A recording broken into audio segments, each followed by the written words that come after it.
Salve corintiano, bem-vindo aqui ao canal do Isola para mais um vídeo, local onde a gente fala de muito corintianismo, corintianidade e, é claro, Corinthians. No vídeo de hoje vou falar para você um pouco mais sobre o duelo de hoje à noite, Corinthians e Flamengo, qual será a provável escalação do timão. Também vamos falar um pouquinho do caso aí, novamente, das bets. Corinthians aí com contas bloqueadas, né, por conta de uma das bets e uma situação envolvendo o patrocinador. E é claro, não tem como deixar de falar também um pouco sobre a questão do STJD. E aí, o Coringão vai para cima? CBF tá retalhando o Corinthians, sim ou não? Vamos ficar sabendo disso agora, depois da vinheta. Aqui de dentro do carro é o que tá dando pra fazer hoje. O dia tá bem atropelado e muita coisa pra fazer, mas não tem problema, a gente sempre arruma um espaço para falar de Corinthians. Vamos começar falando aí primeiro de trás pra frente sobre o assunto CBF. Rolou uma polêmica aí, né? Vocês sabem que o Corinthians, junto com o Vasco da Gama, ingressou aí no STJD contra a medida da CBF em relação ao segundo jogo pela Copa do Brasil contra o Flamengo, jogo de volta. Como não é mais novidade para ninguém, né? O Corinthians tenta fazer valer o seu direito de acordo com o regulamento da própria CBF, que previa que no caso de pedido de alteração de data de jogo, isso só poderia ser feito primeiro pelo próprio mandante, que é o Corinthians, e quem fez a solicitação de alteração de data foi o Flamengo. Então já temos a primeira interferência pelo canal que transmite, que no caso seria a Rede Globo, e aí nós não temos informação, tá? Eu acho que aí fica inclusive uma interrogação importante. Será que foi a Rede Globo que pediu a alteração dessa data e não está se manifestando para não se colocar numa situação ruim com a massa corintiana? Enfim, até o momento não tem nenhum indício de que teria sido a Globo no caso. E esse caso aí sobre a questão da alteração de datas, né? Fala-se lá no artigo da lei, né, da regra da Copa do Brasil, que data FIFA não é argumento para alteração de data de jogo, ou seja, tá errado, não poderia ter sido feito. Uma outra coisa que chama atenção nessa questão da alteração de datas, que deixa o torcedor corintiano muito revoltado. O Corinthians contratou há pouco tempo aí o Memphis Depay e não conseguiu inscrevê-lo na Copa do Brasil por questão aí de minutos, mais precisamente 6 minutos de uma sexta para o sábado. E assim, faz parte, do regulamento, e o argumento da CBF é: de fim de semana não há expediente na CBF, por isso não seria possível inscrevê-lo nem no sábado e nem no domingo. A CBF considera como dias aí de labuta, dias de trabalho, apenas os dias úteis de segunda a sexta-feira. Só que o mais engraçado dessa história é que a alteração de datas do segundo jogo da Copa do Brasil contra o Flamengo ocorreu na calada da noite de um sábado. CBF, mas e aí? Tem trabalho no fim de semana aí? Vocês têm expediente, sim ou não? Porque é muito interessante não haver expediente para inscrição de um atleta do Corinthians, mas haver expediente extraordinário no sábado para fazer alteração de datas, de tabelas, de forma unilateral, a pedido do Clube de Regatas Flamengo, né, em detrimento aí da posição do Corinthians e no caso também do Vasco, que acaba sendo prejudicado contra o Atlético Mineiro.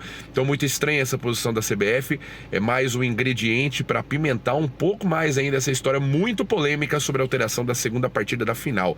E sim, o Pedrinho, presidente do Vasco, fez alguns vídeos e no último deles deu uma declaração muito forte a respeito da posição do Vasco, deixando muito claro com essas palavras que a CBF age em benefício do Flamengo. Ele não poupou os termos. O Augusto Melo viu, provavelmente, né, o vídeo do Pedrinho, a assessoria de marketing do Corinthians viu, e o Augusto resolveu se posicionar da mesma maneira. O Corinthians soltou uma nota também muito forte, colocando da mesma forma, com essa mesma frase, que a CBF está agindo em benefício do Flamengo. Então abre-se aí um racha entre os clubes, no caso, o Vasco, o Corinthians, principalmente contra o Flamengo. Apesar do Atlético Mineiro também estar sendo beneficiado por essa alteração de datas das finais da Copa do Brasil, a gente vê o Atlético Mineiro um pouco menos ativo na luta, na briga por essa questão da mudança, e sobra realmente o protagonismo por Flamengo no que está acontecendo. E digo isso porque ontem o Marcos Braz, diretor de futebol do Flamengo, deu uma entrevista muito debochada, por acaso, onde ele, dando risada durante a entrevista, ele sugere, né, que o Augusto Melo estaria fazendo um teatro, porque como o gato subiu no telhado para ele, né, pelo fato da alteração das datas, a torcida do Corinthians não teria ficado muito contente, ele teria a necessidade de dar uma resposta pro torcedor corintiano. Então o que ele faz? Ele joga pra galera e fala que vai pro STJD contra o Vasco, etc e tal. Ele sugere que o presidente do Corinthians estaria apenas fazendo uma representação e não atuando de forma verdadeira. E coloca ainda no final: eles podem fazer o que quiser, mas não vai ter nenhuma alteração de data, o jogo vai continuar no dia 20 do jeito que tá. Então o Marcos Braz está muito confiante em relação à manutenção dessa alteração de datas, apesar do Corinthians e o Vasco acionarem o STJD para fazer o regulamento valer. E se o STJD for um órgão sério, né, de certa maneira vai ter que dar os seus pulos para fazer o regulamento valer, porque é nessa instância que a gente acaba tendo o acionamento de algumas regras. É a justiça desportiva. Nós estamos falando de um regulamento de um campeonato, um regulamento desportivo no caso. Mas o STJD, existem casos e casos aí que a gente já viu de, infelizmente, beneficiamento a alguns clubes cariocas. O mais recente, naquela questão envolvendo o jogo entre São Paulo e Fluminense, que nós tivemos um lance muito polêmico, onde o Thiago do Fluminense coloca a mão na bola, o áudio do VAR divulgado 5 dias depois, e o STJD, no pedido de anulação do jogo feito pelo São Paulo Futebol Clube, diz que não poderia fazer nada, porque esse pedido de anulação teria que ser colocado com 48 horas de prazo após a partida. Só que os áudios do VAR foram divulgados apenas 5 dias depois pela própria CBF. Então mostra aí que, de certa forma, há uma espécie de conluio. Dá pra gente pelo menos questionar isso, né? Novamente, a gente não tem provas, mas a gente percebe as coisas que vão acontecendo. E existem outras decisões históricas do STJD em favor de alguns times aí do Rio de Janeiro. Espero que dessa vez o STJD haja com imparcialidade e faça cumprir a regra. É só isso que a gente quer que aconteça. Mais um caso ainda relacionado a isso. Não sei se de forma coincidente ou não, a seleção brasileira vai fazer um treino antes de embarcar para o seu próximo jogo nas eliminatórias da Copa, na data FIFA que se aproxima. E o embarque acontece na capital, né, do estado de São Paulo. São Paulo, através do aeroporto de Guarulhos. E o que aconteceu? A seleção brasileira treinaria no CT Joaquim Grava, o CT do Corinthians. Mas de última hora, ontem, a CBF anunciou o cancelamento do treino da seleção no CT do Corinthians e levou o treino para o CT do Palmeiras. Não está claro para ninguém ainda se foi uma posição unilateral da CBF ou se foi o Corinthians que atuou nos bastidores para impedir que a CBF levasse a seleção para lá. Mas tudo soa de uma forma muito estranha e está aí para alimentar mais e mais teorias conspiratórias, é ou não é? Bom, vamos ver o desenrolar dessa história, para que lado que ela vai, o que vai acontecer. E aí, corintiano, o que você acha? A CBF tá retalhando o timão? A CBF tá de olho nesse negócio? Ou não tá? É tudo coincidente. Contas do Corinthians, olha lá, hein? Dia sim, dia também. A gente tem algumas notícias ruins em relação às finanças do Timão acontecendo aí. Ontem foi divulgado que teve um bloqueio de contas aí do Corinthians relacionado ao não pagamento da 7ª parcela do acordo de cancelamento. Olha só, hein? Vai lá, hein? O acordo de cancelamento do patrocínio da PixBet. Eu não sei se vocês se lembram, quando o Corinthians anunciou a VaideBet, a PixBet estava na camisa do Corinthians e não haveria a possibilidade, de acordo com o contrato assinado então com a PixBet, de haver uma outra empresa de bet na camisa. Então, para que o acordo com a VaideBet fosse efetivamente formalizado e a VaideBet viesse para a camisa, a PixBet teria que sair. E de acordo com uma cláusula nesse contrato, a saída da PixBet custaria aos cofres do Corinthians 40 milhões de reais. O Corinthians fez um acordo, né? Então, parte do dinheiro aí da VaideBet que entraria até o final do contrato seria utilizado para pagar essa quebra de contrato aí com a PixBet. O Corinthians fez um acordo parcelado, as parcelas têm um custo aí de aproximadamente 3 milhões de reais, se eu não me engano era uma entrada e mais 10 parcelas ou 9 parcelas. O Corinthians já havia pago 6 parcelas. No momento da 7ª parcela, mês passado, o Corinthians acabou não pagando. A PixBet acionou o clube na justiça e teve uma liminar a seu favor, bloqueando praticamente 20 milhões de reais, oriundos aí de premiações, dos avanços das Copas e outros recursos correntes nas contas do Timão. Então o Corinthians fica um pouco estrangulado aí, né? Porque o problema do Corinthians em relação às dívidas são exatamente os vencimentos aí de curto prazo. E aqui cabe a gente falar um negócio, né? Muito se fala sobre a dívida do Corinthians, a gente tem muito comentarista irresponsável que não entende nem da própria finança. O cara não faz conta nem na padaria e quer vir aqui vomitar besteira sobre conceito financeiro a respeito do caixa do Corinthians. O Corinthians deve declaradamente aproximadamente 2 bilhões e 300 milhões de reais, um pouco menos que isso. Dessa dívida, um pouco mais de 700 milhões de reais, ou seja, praticamente um terço, quase um quarto, né? Um terço aí dessa dívida, um terço dessa dívida é a dívida da Arena. Só que a dívida da Arena é uma dívida de longo prazo, independentemente de a gente estar pagando só juro, pagando capital, é uma dívida de longo prazo. Eu trabalho no mercado financeiro, posso falar com tranquilidade para vocês a respeito do que eu estou dizendo aqui. Uma dívida de longo prazo é uma dívida que já está encaixada no fluxo do Corinthians. O Corinthians consegue administrar a dívida da Arena de cerca de 700 milhões de reais no prazo que ela está contratada hoje, que é um prazo de mais de 20 anos. Porque o Corinthians fatura, arrecada na faixa de 1 bilhão, até mais que isso, tá? Mas 1 bilhão de reais entre renda, patrocínios, bilheteria e tudo mais por ano. Então, se a gente dividir essa dívida da Arena por esses 20 anos em parcelas mensais, trimestrais, semestrais, o Corinthians consegue pagar a dívida da Arena. Ela não é um grande problema. Se a gente tirar esses 700 milhões dos 2 milhões e 300, resta aí 1 bilhão e 600 milhões de reais, que ainda é uma dívida grande, tá? Desse 1 bilhão e 600 milhões de reais, cerca de 600 milhões de reais também estão negociadas em longo prazo. Ou seja, dívidas que são encaixadas no fluxo do Corinthians. Então, eu tô falando de 700 milhões da Arena, 600 milhões de outras dívidas de longo prazo, dá mais ou menos 1 bilhão e 300. Ah, Leandro, mas o Corinthians fatura 1 bilhão, como assim 1 bilhão e 300 está encaixado? Meu amigo, se você dividir esse 1 bilhão e 300, vamos supor aí em 100 parcelas, divida em 100 parcelas, faça as contas, você vai entender que esse 1 bilhão e 300 se torna aí 13 milhões de reais. 13 milhões de reais por mês, por exemplo. É uma conta totalmente administrável naquilo que o Corinthians arrecada, porque um time aí que fatura 1 bilhão e até mais que isso aí por ano, tá faturando na casa de 88, 89 milhões de reais por mês. Paga uma dívida de 13 milhões de reais por mês, cabe no caixa. É que nem você que vai no banco, aproveitando que o juro baixou, nesse momento não, porque ele aumentou, né? Mas quando o juro baixa, você vai lá no banco e fala assim, opa, pro teu gerente, né? Quanto que fica se eu pegar a mesma parcela que eu tenho e renegociar essa minha dívida pro prazo máximo? Ela tá faltando 20 parcelas, eu quero jogar para 60. Quanto que eu pego de troco? E o banco te fala, faz isso aqui que você pega um troco de 5 mil reais de volta pagando a mesma parcela. É isso, essa é a lógica, tá? Essa é a lógica. Então a dívida da Arena é administrável em longo prazo. Os outros 600 milhões são administráveis em longo prazo. O problema do Corinthians é o 1 bilhão que resta, que está em curto prazo. E esse 1 bilhão é onde o Corinthians está trabalhando com muita força para ir quitando esses compromissos. São compromissos com vencimentos até 12 meses. São esses que efetivamente impactam o caixa da instituição. Porque se eu dividir esse 1 bilhão por 12 sem juros, eu tô falando desses 88, 87 milhões por mês, ou seja, praticamente empatando o que o Corinthians arrecada no mês. Por isso que tem mês que o Corinthians escolhe fazer um pagamento, tem mês que o Corinthians escolhe fazer outro pagamento e por aí vai. Aqui nós não estamos justificando a gestão financeira do Corinthians, que de fato, tem sido muito ruim em todos esses últimos anos e trouxe o clube a essa posição.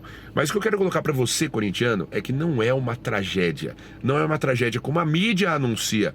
Corinthians dá clique, tá? Corinthians dá clique. Então, quanto mais você traz o Corinthians para o centro de uma tragédia, mais clique você vai ter, principalmente dos adversários. Se os corintianos são 20% dos brasileiros, tenham certeza, 80% que restam são anticorintianos. Então tem muita gente a fim de clicar nas notícias do Corinthians para meter o pau, criticar e compartilhar com os amigos só para sacanear. Não se deixe levar por isso, beleza? Mas vamos voltar aqui ao assunto. Então as contas do Corinthians foram bloqueadas aí pela Pixbet. O Corinthians já entrou na justiça para tentar fazer um novo acordo das parcelas restantes. Faltam poucas parcelas para quitação desse acordo e o Corinthians deve conseguir o desbloqueio das contas, tá?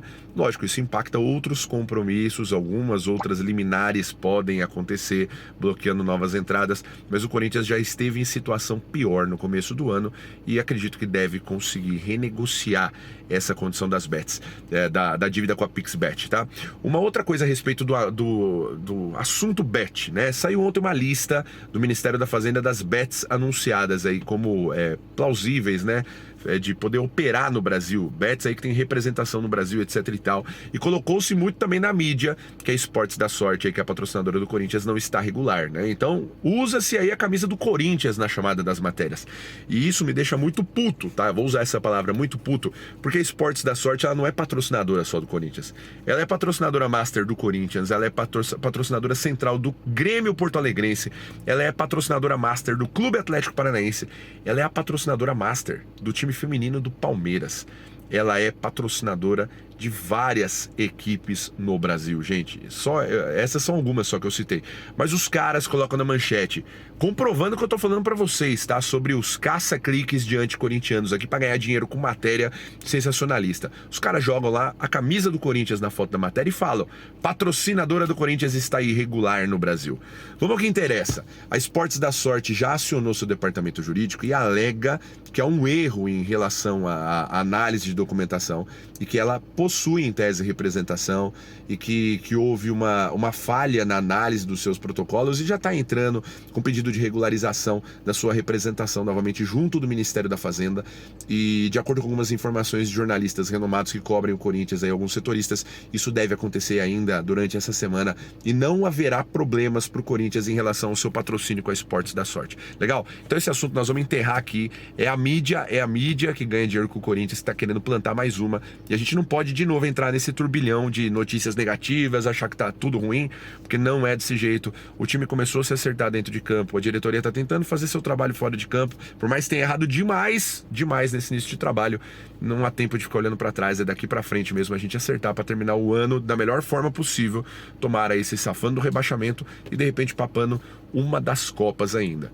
E é sobre Copa que a gente vai falar agora. Copa do Brasil, inclusive. Hoje à noite tem Corinthians e Flamengo, o melhor Flamengo e Corinthians lá no Maracanã.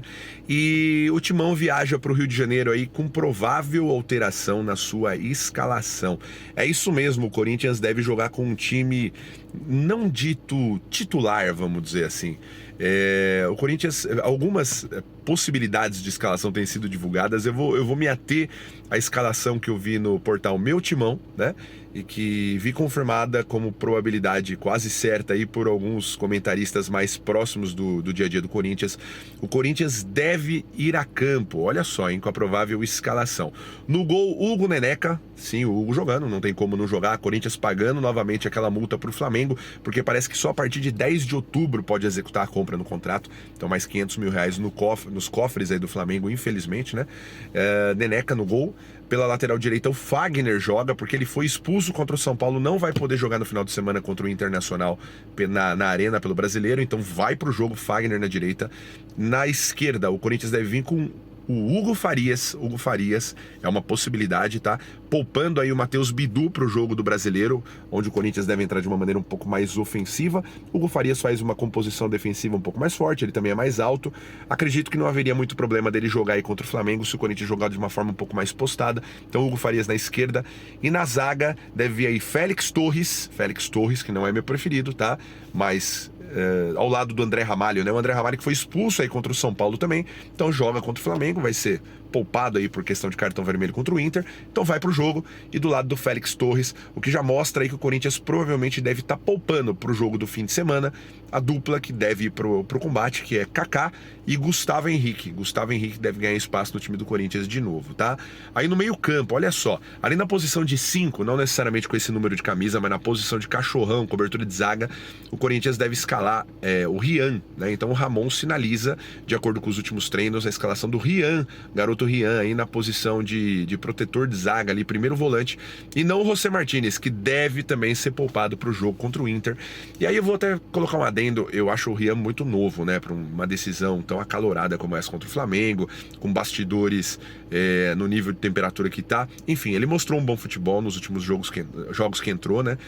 Tem mostrado clara evolução nas mãos do Ramon e do Emiliano, tá marcando muito bem, consegue sair pro jogo, é veloz, tem boa explosão, mas é um menino novo. Eu só tenho um pouco de medo em relação à pressão que se coloca no menino nessa hora, mas a gente torce para que tudo dê certo, tá? Tudo dê certo.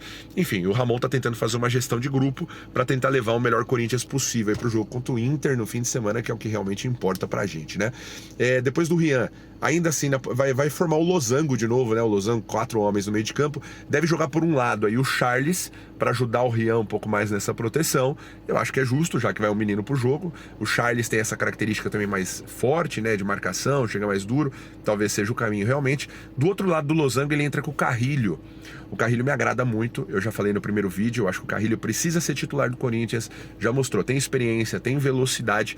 Ele não foi convocado para essa janela FIFA, para atuar pela seleção do Peru, então ele vai estar à disposição do Corinthians para treinamento. Pode jogar os 2 jogos seguidos, tá? Pode jogar agora contra o Flamengo, entrar contra o Inter também. Depois ele vai ter um tempo aí para se preparar fisicamente, recuperar o fôlego e tudo mais. E eu gosto do Carrilho porque ele marca e ele sabe sair do jogo. E ele é muito polivalente, ele atua em outras posições se for necessário. Mostrou isso até no jogo contra o São Paulo, onde muitas vezes ele compôs posição de defesa, acabou atuando por lateral, em alguns momentos como volante, em outros momentos transitando a bola diretamente pro Coronado para tentar fazer uma ligação direta. Enfim, então gosto do Carrilho na outra posição aí do losango, que dá um pouco mais de dinâmica para esse meio campo. E eu falei Coronado aqui, sim, Coronado deve ir pro jogo como titular no lugar do Garro. Claramente o Ramon poupando o Garro para o jogo contra o Inter no Brasileiro. O Garro que sempre acaba ganhando alguns minutos no final desses jogos de Copa, mas o Coronado vem aí com a predileção da dupla argentina de técnicos do Corinthians para pegar a posição de camisa 10, ele que joga com a 77. Coronado deve ser o ponta de losango, me agrada, tá? Me agrada porque o Coronado tem jogado muito bem, subiu de produção, e eu acho que é importante a gente dar esse tempo para ele. Então eu acho que esse meio campo tá legal, apesar de ser um meio campo meio alternativo em relação ao original, vamos dizer assim, ao titular, é um meio campo bacana. O Corinthians hoje tem boas peças de reposição. No ataque, o time deve entrar aí com Yuri e Romero. Aí não tem muito segredo, né? O Romero tomou o 3º cartão amarelo contra o São Paulo, não joga contra o Inter, então vai para combate.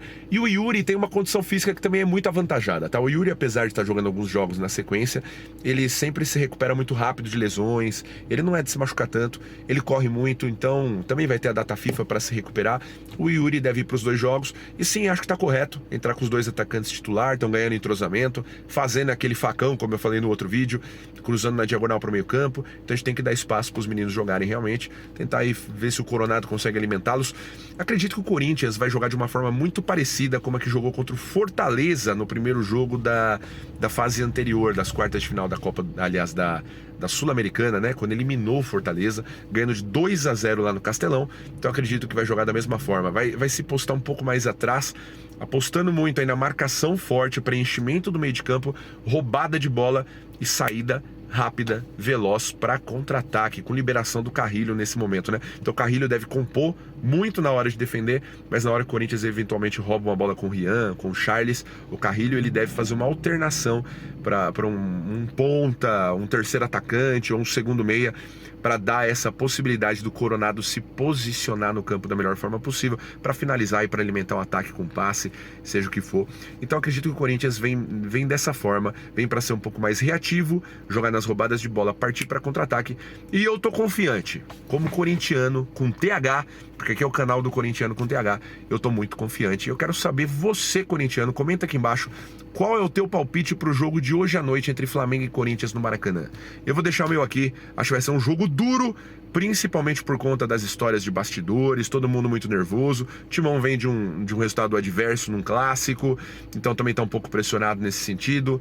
Mas eu acredito que, apesar de tudo e de todos, o jogo vai ser bem difícil, mas o Corinthians sai do Rio de Janeiro com uma vitória. Flamengo 1, Corinthians 8. E tenho dito, parafraseando o nosso querido Chico Lang. Legal? Se você não segue o canal, aperta o botão aí de inscreva-se, curte esse vídeo, comenta aí embaixo, compartilha com seus amigos e a gente se vê no vídeo do pós-jogo amanhã. Valeu e vai Corinthians!